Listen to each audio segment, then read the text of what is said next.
داماد کو زکوٰۃ دینے کا حکم، کیا سسر کا اپنے داماد کو زکوٰۃ دینا جائز ہے؟ جبکہ ایک مولانا صاحب کا کہنا ہے کہ اس داماد کو زکوٰۃ دینا جائز نہیں ہے، اس لیے کہ یہ رقم سسر کے فروع استعمال کریں گے جو کہ ناجائز ہے۔ اس بارے میں وضاحت فرما دیں مولانا مولوی ظریف جوب سے۔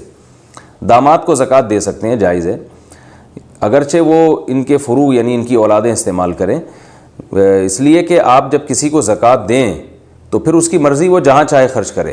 آپ نے کسی کو زکوٰۃ دی، وہ انہی زکوٰۃ کے پیسوں سے آپ ہی کی دعوت کر رہا ہے تو جائز ہے، اس لیے کہ جب اس کی ملکیت میں ایک چیز چلی گئی ہے تو جو چاہے کرے وہ۔ اب آپ کے بچوں پہ خرچ کرے، آپ کی بیٹی پہ خرچ کرے، آپ کے ابا پہ خرچ کرے تو اس کے لیے جائز ہے، جہاں چاہے خرچ کرے وہ۔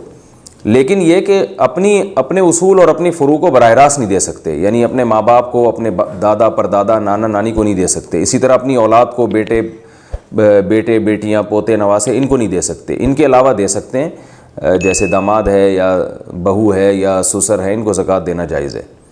لیکن کوشش کیا کریں کہ زکوٰۃ مستحقین کو دیں۔ اگر یہ واقعی بہت زیادہ مستحق ہیں پھر تو ٹھیک ہے، لیکن زیادہ مستحق نہیں ہیں تو غریب لوگ بہت ہیں دنیا میں، ان تک پہنچانی چاہیے زکوٰۃ۔